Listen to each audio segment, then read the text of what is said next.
So I may be dead wrong.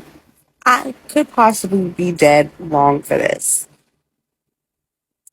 I just, I don't know. So met up with sperm donor, aka baby daddy number three, and he just, well, the whole conversation started was because I was like, "Hey, do you have $10 for gas?" Because I just spent all the money I made um, getting my daughter a plane ticket with her, so her and her dad can come out here. Because that's a whole situation. Like, apparently in Minnesota, for him to go to the city to get her daycare, it's like some type of scholarship. But then she would have to cancel her benefits out here and sign up for benefits out there, which I think just makes things so much more complicated. So we just decided that it'd be best for him to bring her back, which is cool. So I was like, I spent all my money. I really need gas money. Can you spare me $10? Cool. So prior to this, I had asked him, I was like, hey, like I got $20 right now. I'm making some money as I'm doing this with you. And I was like, if I'm short, or can you help me out a little bit with getting her either a bus ticket or a plane ticket? The plane ticket ended up being the cheaper option for one way. That's what I went with. He never responded.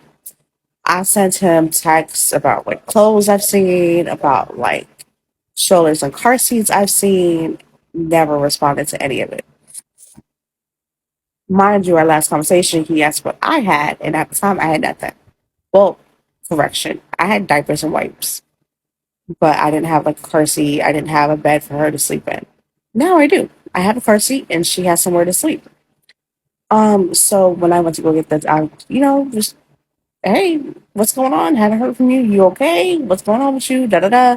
He's like, oh, I haven't been working. Where he was the club, restaurant, bar thingy where he works at, they're shut down, and he hasn't been to work.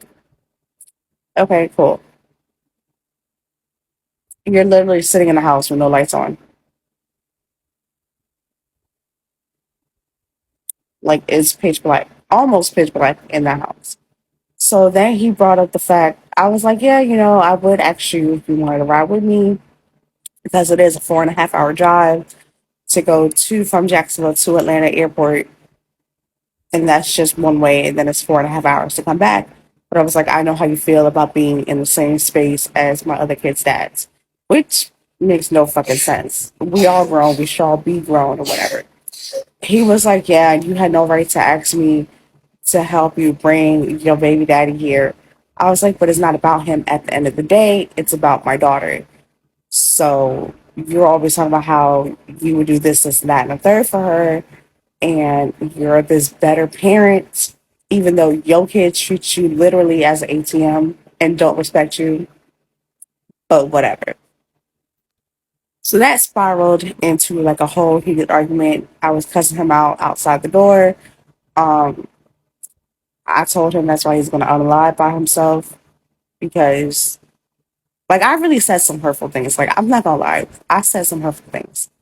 But for you to have that reaction and be that damn childish, maybe childish is not the right word, but to act like that and to still think that you're in the right, our daughter is going to be related to them by blood because the kids got, I'm the mom.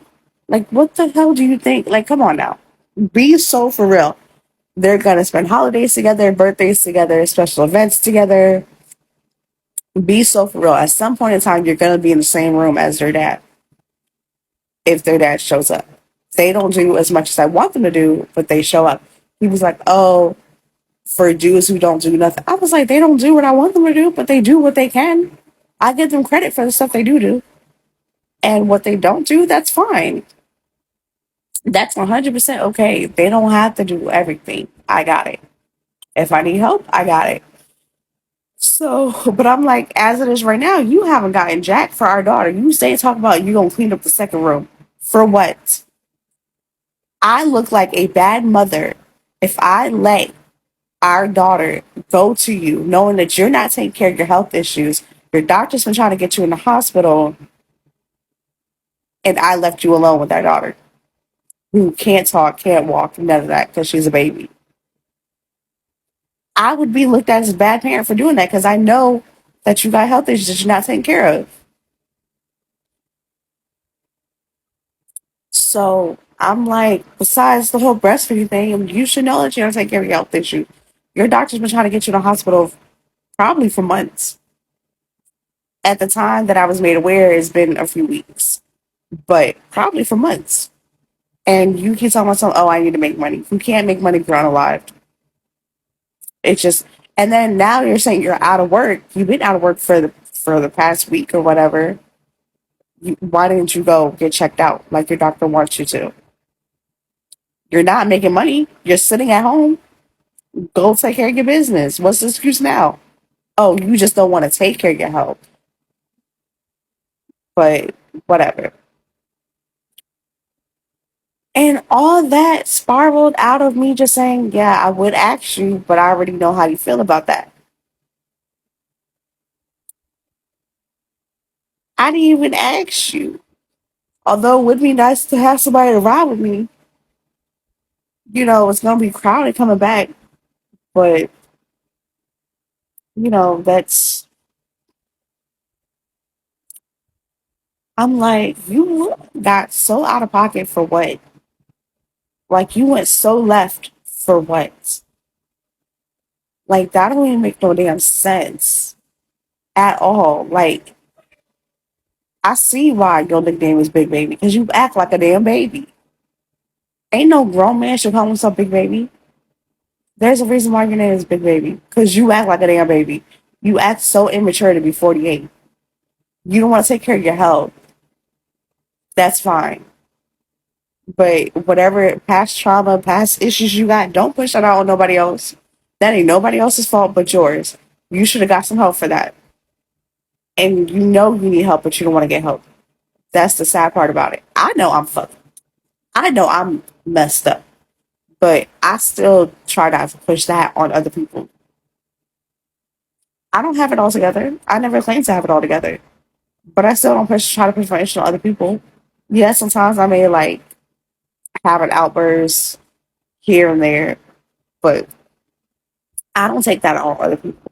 So I'm like, today just kind of solidified the fact that I really don't want him around our child because nothing good is going to come of that situation at all. And if he chooses to up and disappear after this, then that's on him. I'm just, why would I force you to be here to be a dad when you don't want to be a dad? That's why I keep saying he wants to act like a deadbeat.